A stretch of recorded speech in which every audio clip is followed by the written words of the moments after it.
My name is Sami Steigmann, Sami Steigmann.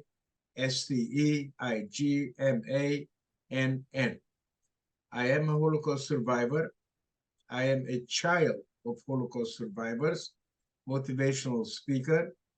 I served in the Israeli Air Force, and I am also an educator, which means that when I tell my story, I don't concentrate in what, where, and when. I concentrate on why and how.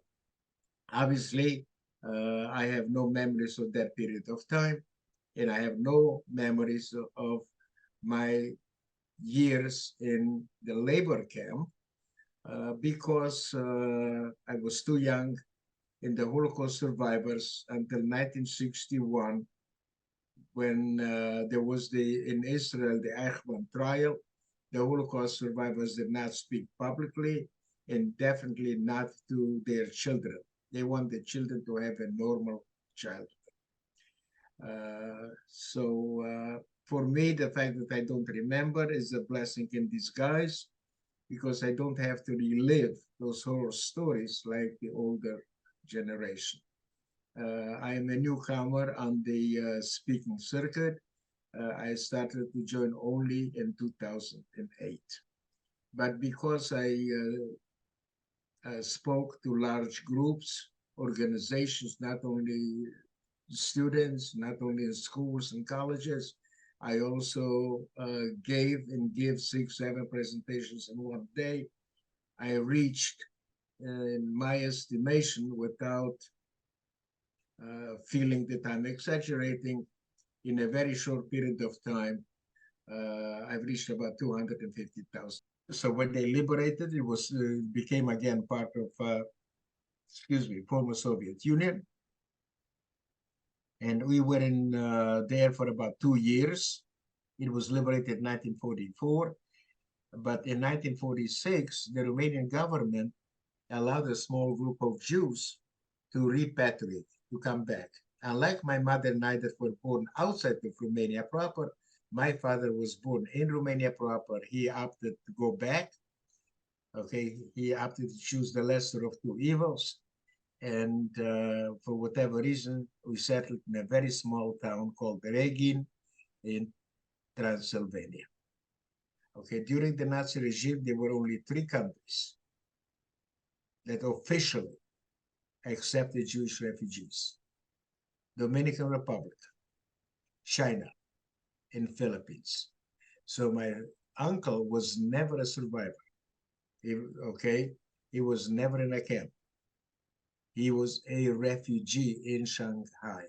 In 1952, he came to the United States and lived in Santa Barbara, where he got married. To choose a profession they can be passionate about because they will never work a single day in their life. And obviously, you will share with your audience my website, my PowerPoint.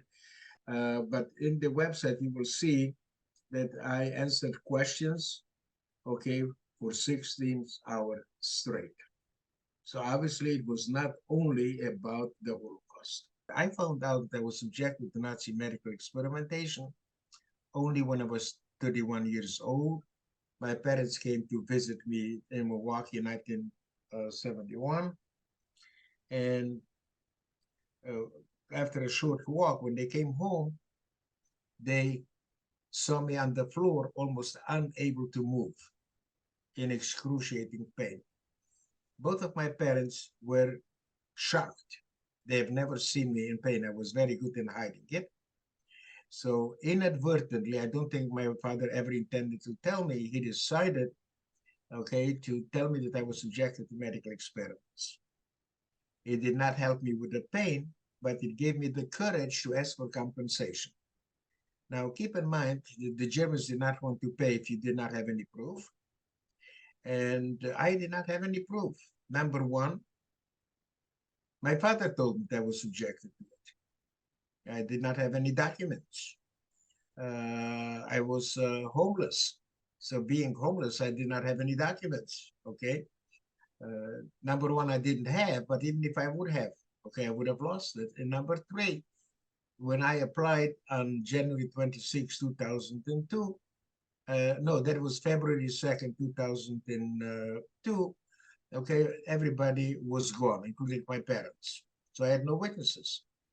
Uh, but based on their records, not on what I wrote, okay, uh, in January 26, 2004, the German government paid me 2,500 euros, which came out to about $5,000. Did not make a difference financially, a huge difference in my life. On the other hand, okay, I can speak with confidence that I was subjected to medical experiments because in the PowerPoint, you will see that thing.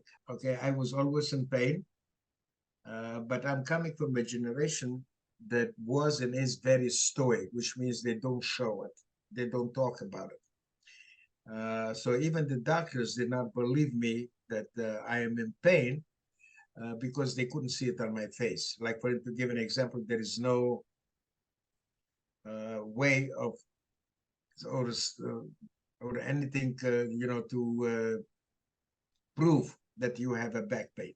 The only way the doctor will see it is in your face. Let me explain two words that a lot of people may have misconceptions. Number one, what is a Holocaust survivor? Not everybody that went through the war is a survivor, a Holocaust survivor. What is a Nazi?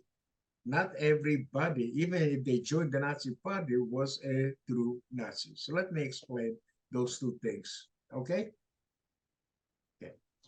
So to be considered, in my opinion, a Holocaust survivor, you had to be in one of the three type of camps.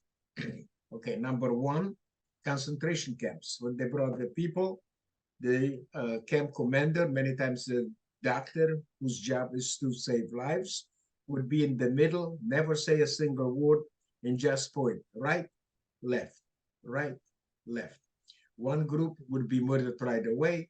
The second one would become slaves. The second type of camp is where I was with my parents, is a labor camp.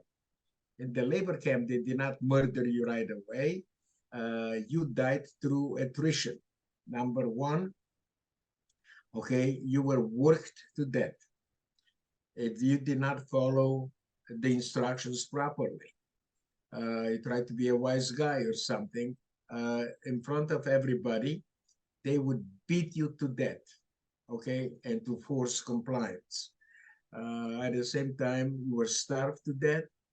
Uh, you died of disease. They had hospitals, clinics, but for the local population, for the SS and the guards, not for the inmates. And many times they also used the people as a shooting target. So life was extremely difficult, even in the labor camp. And the third type of camp was the death camp. Now, something that I will, and by the way, before I talk about the death camps, I want to mention that in 1991, 46 years after the end of the war, okay, another group of people were finally recognized as Holocaust survivors, and they are called the hidden children.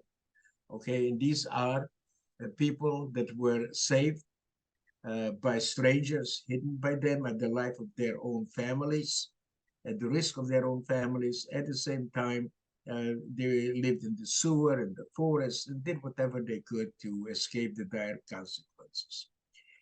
But in 2013, I was completely shocked. There were two articles, one in Daily Mail in London and one in New York Times, that the Nazis and their collaborators had 42,500 different type of camps. The Holocaust is not a Jewish issue. It's a universal issue. 11 million people were murdered. Yes, 6 million were Jews, but 5 million were non-Jewish people. And it's the most recorded crime in human history. The most, okay, it's also was run like a factory. It was industrialized murder. It never happened before, never will happen again.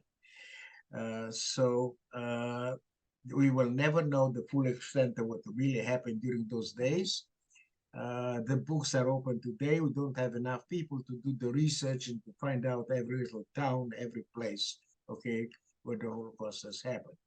But today, the number has risen to over 44,000 different type of camps, but only 6 were actually death camps. Okay, Auschwitz-Birkenau, Treblinka, Belzec, Sobibor, Chelmno, and Majdanek. So in Auschwitz-Birkenau, they murdered 1.3 million people. 200,000 were non-Jewish people, 1.1 were Jews. That is the most infamous death camp.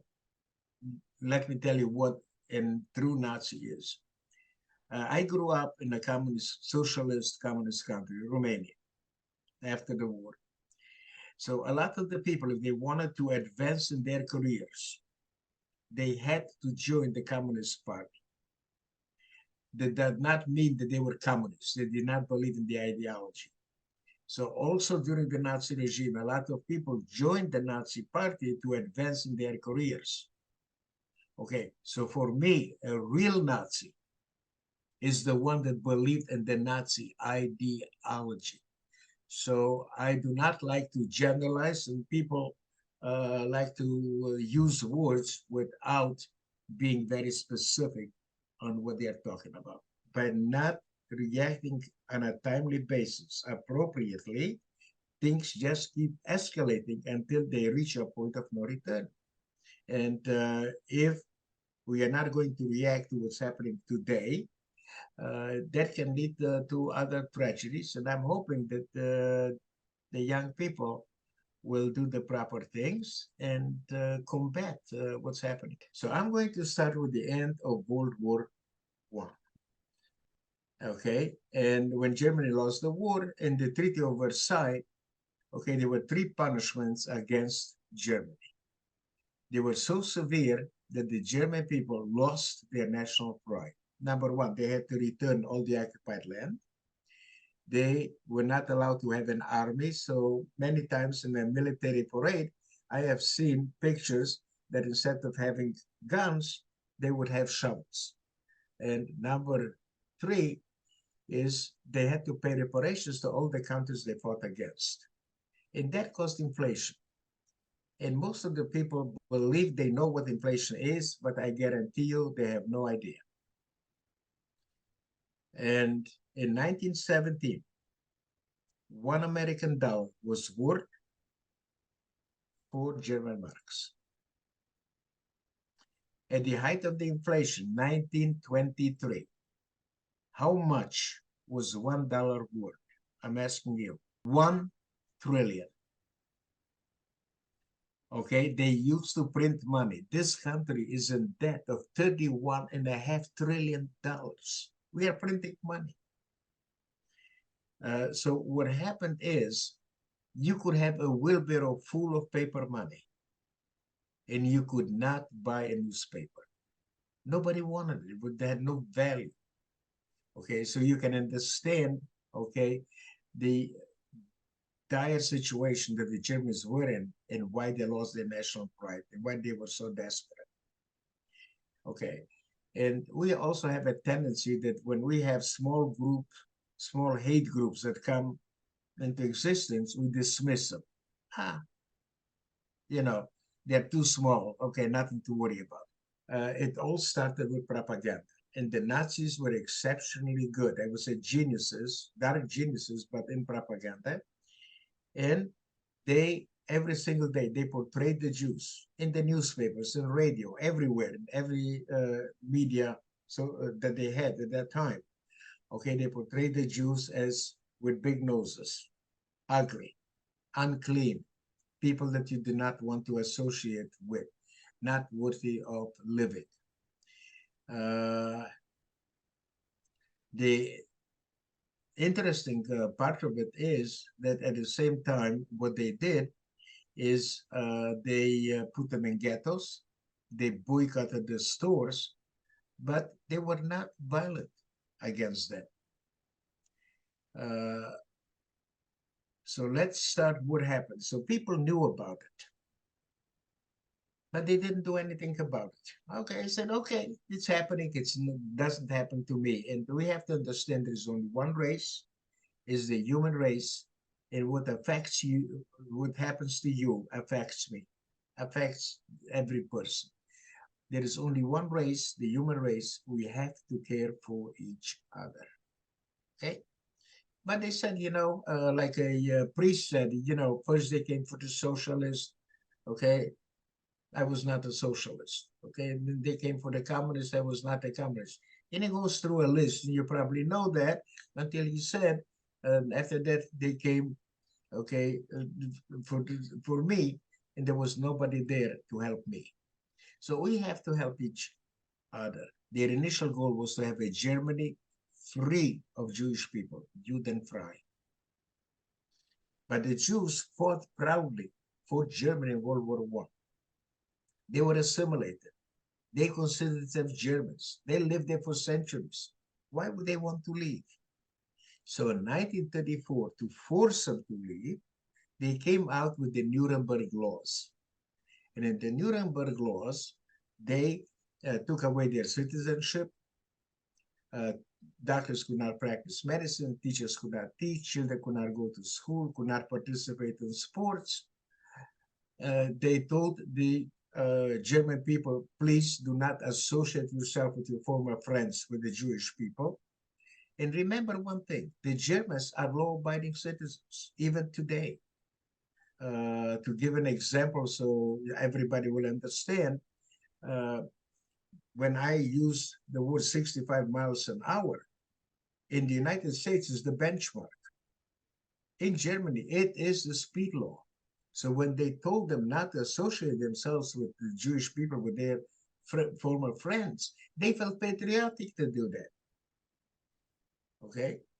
Uh, but they were not violent. The violence came only at the next stage. And as you can see, people knew about it. There were, uh, pockets of resistance, but not generally. The violence against the Jews came in 1938. After they annexed and became part of the Germany, Austria, uh, uh, what they did is they had a riot sponsored by the state for 2 days. And today it is known, November 9, November 10, as Kristallnacht. They murdered 100 Jews, over 100.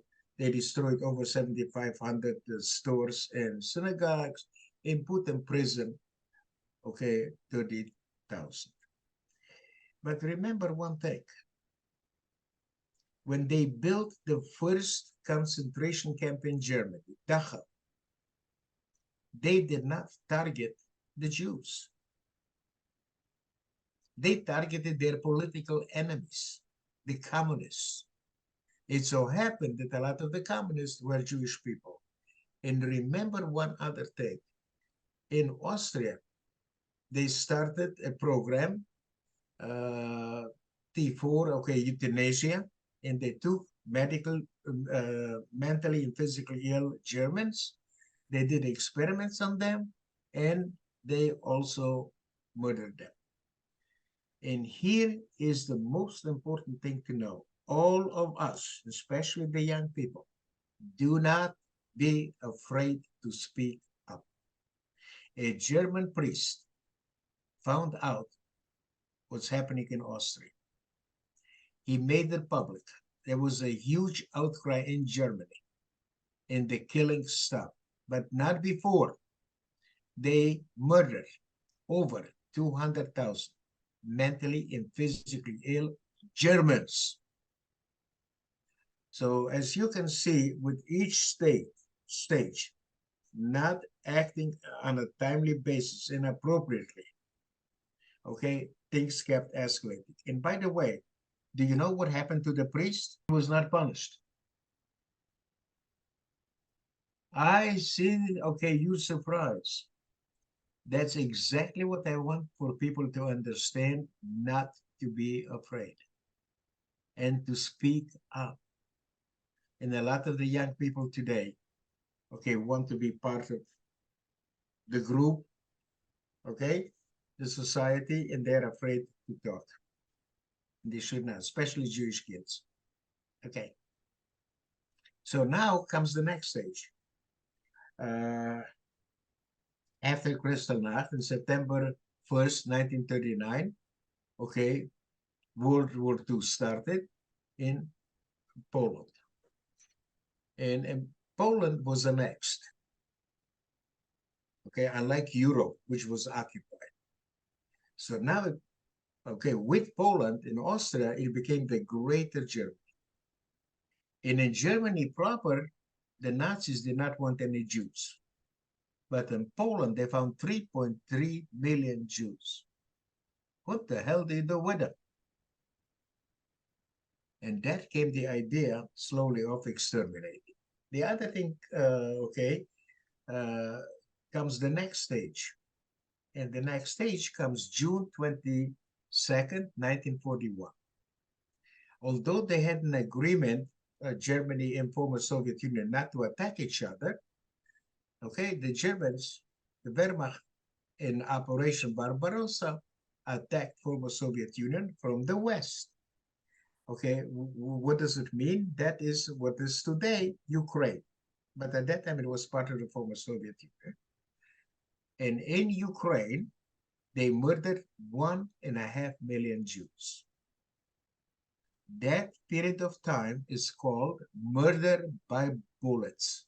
They did not have yet the death camps. Okay?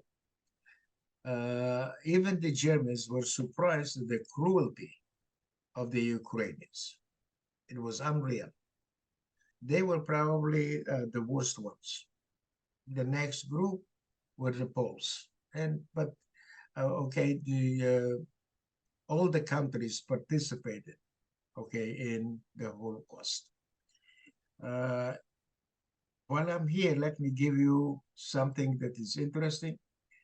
There are only two countries that have accepted their role in the Holocaust. And Germany took full responsibility, and they teach it in every school, in every class. And remember when I told you how much it was worth $1 during the inflation? Middle school in Germany knew the answer. They teach them in details. And the other country, to my surprise, is Romania. I got from the Romanian government $238. But it's not the money that counts. It's the fact that they admitted their role in the Holocaust. There is no other country, to the best of my knowledge, that accepted their role. But now, okay, comes the final stage. Okay, and when I'm using the word final, you have to understand there were many, many steps that lead to it. So on January 20, 1942, in a city which today is part of Berlin, Wannsee, 15 high-ranking Nazi criminals got together to decide the final solution to the Jewish question.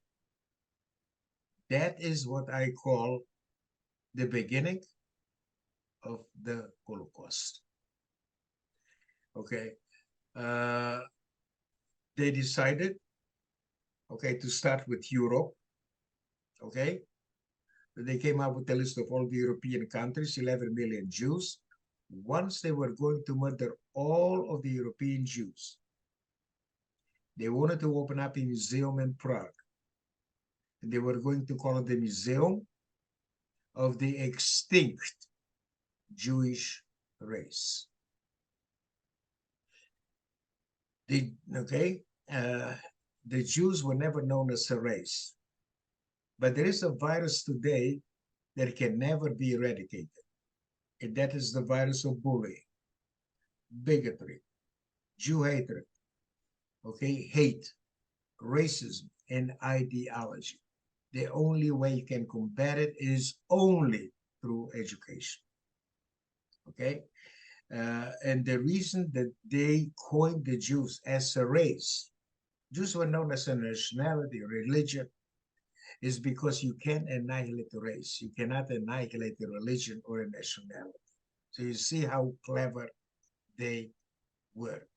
Among the 15 high-ranking Nazi criminals, there was one person called Adolf Eichmann. He was not one of the policymakers. He was the one that implemented it. And to give an example of the efficiency of the Nazis and their collaborators to murder in a very short period of time 11 million people. I'm using Adolf Eichmann as an example. In only 2 months, in 1944, when everybody knew that Germany will lose the war, Adolf Eichmann deported 437,000 Hungarian Jews to their deaths. So when I'm talking about history, I'm giving you information to understand how it escalates. And we have to rise up and not to say, well, okay, it doesn't affect me, okay? It does affect us. And that becomes part of the norm. People become desensitized and they accept it, okay? We should not accept any, injustice. There are people that will disagree with me. In my opinion, the Holocaust will never happen again. Genocide, yes, the genocide is happening today. Okay. Holocaust is the annihilation of a group. Because of the technology today, nobody will be able to say, I did not know, I did not hear, I did not see. Everything is instant. You will not be able to escape it. So the Holocaust will never happen, in my opinion. Genocide, yes. And we have to fight hatred. And the only way you can combat it, okay, is only through education. And hopefully, I mean, through your audience, you yourself, okay, by giving out my website, the PowerPoint and everything else, hopefully people will invite me to come to schools, universities, organizations, and educate.